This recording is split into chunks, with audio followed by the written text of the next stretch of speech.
Class is now in session. I'm Professor Hockey, and today we're discussing the game between the Sharks and the Blackhawks, in which the Sharks managed to win 5-2. Now, the Sharks have 2 victories versus the Blackhawks this season, and they have outscored them 12-5 in those games. So the Sharks seemingly having the number of the Chicago Blackhawks. So come first period, the Sharks started off rather well, although the Blackhawks did manage to bring it back later on. Tomas Hertl gets his 29th as he's 1 goal away from his first career 30-goal season. That should certainly happen here in these last 16 games down the stretch. And then for the Blackhawks, after the Sharks, they're coming up 3-on-2 down the ice, and for some reason Justin Braun decides to then join the rush. Then Kevin Labanc, he makes a pass across. It's poked at by a Blackhawks defender. Very nice play by him. And it goes the other way for a 2-on-1. Dillon manages to bury that one. So a bit of a misplay by Labanc. Definitely a misplay by Justin Braun trying to get into the rush there. And it's tied at 1 at the end of 20 minutes. Come second period, though, DeBoer decides to put the lines in the line blender, which is something we haven't seen from him in a while, but it works out almost immediately. Timo Meyer gets his 23rd of the year. That's his 2nd goal in 2 games, so Meyer potentially starting to catch fire a bit here as we come up to the playoffs, which is always a good sign. But the Blackhawks would once again tie it up after Gustav Nyquist gets a bit turned around by the passing between Jonathan Toews and Gustafsson, the Blackhawks defender, and so at the end of 40 minutes, the game is once again tied. However, the Sharks in the 3rd period, they finally managed to pull away from the Blackhawks. They get a goal from Marcus Sorensen off of a beautiful pass from Joe Thornton, honestly enough, his 14th of the year, as well as Melker Carlson adds to that, his 10th of the year as he joins the 10-goal club for the San Jose Sharks, and then an empty netter added again by Melker Carlson, and the Sharks take it 5-2. This win also puts them to within 3 points of the Calgary Flames. Of course, the Flames do still have a game in hand, but because the Flames did lose the other day to the Minnesota Wild, the Sharks now potentially move closer to that first place in the conference as well as in the Pacific Division to avoid playing the Vegas Golden Knights, who once again won tonight by a shutout result, 2 in a row for them. First thing to talk about would be Martin Jones, who I thought had a very solid game. I said in my Avalanche review that coming up against the Blackhawks, one of the better offensive teams in the league thus far. So while their defense is certainly leaving a lot to be desired, bottom of the league in terms of goals against, in terms of goals for, they're near the tops of the league. So Jones would have to be very good, and he indeed was. Didn't have much of a chance on the Strome 2-on-1. Didn't have much of a chance on that seeing eye shot from Gustafsson as it goes through multiple bodies.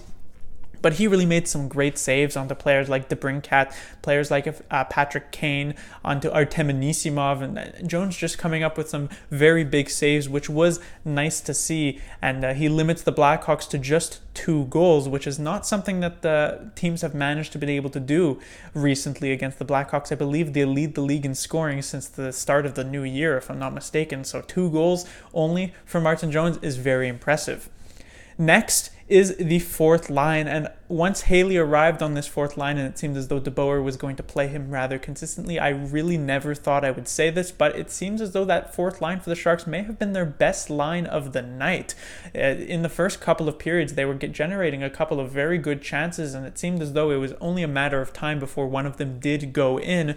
Haley in particular, he even hit the post in this one, but it would be Melker Carlson on a Brent Burns shot. He would deflect that in and then also add on the empty net, but the 4th line doing a great job offensively, generating multiple chances, also doing a great job defensively. They were put on in the last 3 or so minutes when the Blackhawks decided to pull the goalie and go 6-on-5. They kept the Blackhawks on the perimeter, which again, as I will emphasize here, was very tough to do when they have players like Patrick Kane, Jonathan Toews, Dylan Strome, Alex DeBrincat, but they keep them on the perimeter for long enough until Haley manages to pressure Gustav Forsling. He gives the puck away to Barclay Goodrow. Goodrow clears it out, gloved out of the air by Melker Carlson for the empty net goal. Carlson actually comes rather close to even a hat trick in this one once the Blackhawks decide to pull their goalie again. That would not to be. But the 4th line was huge for the Sharks tonight. Now, what does this mean going forward for the Sharks? As of course, it's the reason Haley is in the lineup is because Evander Kane is injured at the moment.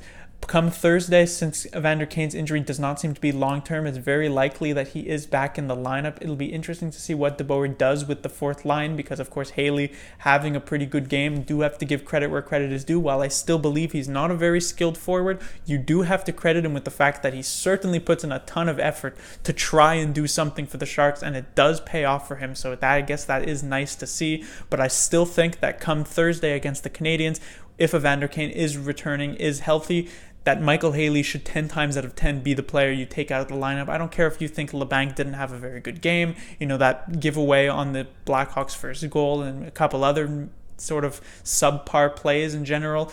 I still don't think you should take LeBanc out of the lineup. You have to take Haley out of the lineup. If De Boer doesn't do that, I don't even care if Haley had gotten like 6 hat tricks in this game. He should not be in the top 12 when the Sharks are fully healthy, and I do hope De Boer makes the, in my opinion, correct choice. Next is the line changes. As I said, that De Boer decided to activate the line blender here for the first time in a while. As they come in to start the second period, Timo Meyer is put onto the second line with Hertl and Donskoi. LeBanc is put onto the third line, reunited with Thornton and Sorensen. And then Nyquist is pushed up to the first line with Couture and Pavelski. And Couture, Pavelski, Nyquist looked pretty good. I thought they got a couple of good chances. Of course, Nyquist, he had begun to develop chemistry with Thornton. Now going to have to begin to develop chemistry with Couture and Pavelski, if that will be the spot that he continues to keep. The Hertl, Donskoi, Meyer line immediately looked very strong. As I said, Meyer got that goal, but even after that, getting some very good chances. I thought Donskoi actually had a pretty good game for himself, which has been somewhat rare recently. Hertl was very, very good. I thought Meyer was also very good. And then the Thornton, Sorensen, and LeBanc line, as I said, Sorensen did get a goal. Great pass from Thornton. With LeBanc there, they did also get a couple of good chances, similar to the Couture, Pavelski, Nyquist line, but nothing extremely impressive. So it was mostly Hertl, Donskoi, and Meyer that were very good after the line blender, and of course the fourth line. It'll be interesting to see once Kane does return what the Sharks decide to do with their top 12. As I said, Haley should be the one to come out of the lineup, but it'll be interesting to see where players like Nyquist and LeBanc do end up slotting in.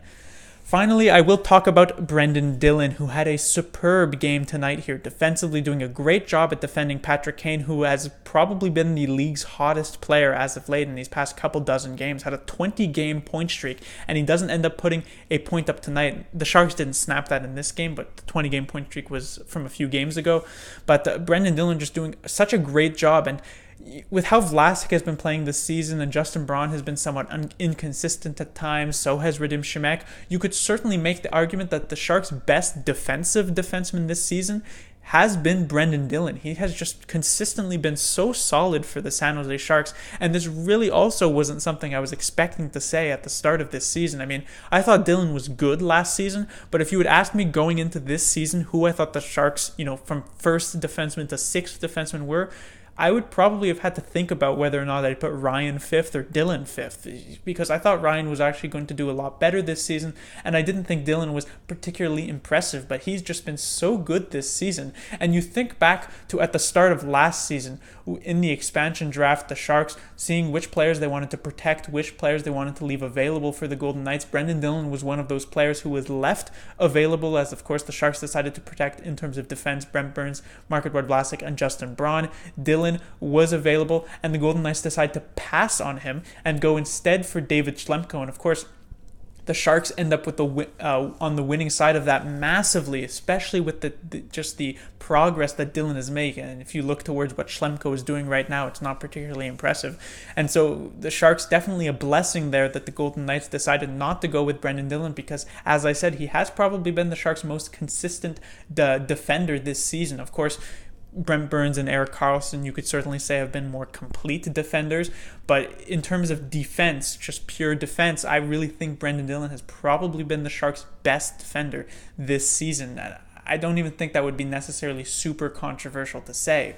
But that will do it for this review. The Sharks will be back in action on Thursday. As I said, they'll face off against the Montreal Canadiens, a team they have already beaten this season 3-1. And that was a very important game because it was on the heels of losing 6-2 to the Senators. I believe prior to that game, prior to the game against the Canadiens, Doug Wilson, the general manager for the Sharks, had a meeting with the players because the season was not going particularly well. They had already lost the first 4 games of that road trip against the Sabres, the Golden Knights, the Leafs, and then the Senators. And the 3 3-1 victory. While it wasn't super impressive in terms of all-around play, Martin Jones was very good in that one, and it was a huge turning point for the Sharks in the season. And so it'll be interesting to see how the Sharks do match up against the Canadiens in this one. The Canadiens, a very desperate team. They're in the middle of a playoff race with the Hurricanes, the Blue Jackets, and the Penguins. 4 teams fighting for 3 potential playoff spots. And the Blue Jackets have been struggling as of late, so the Canadiens have the possibility of really trying to solidify a spot in that wild card position. So there'll definitely be no pushover here for the San Jose Sharks. They're going to have to put in a very good effort if they want to get the 2 points. Class dismissed.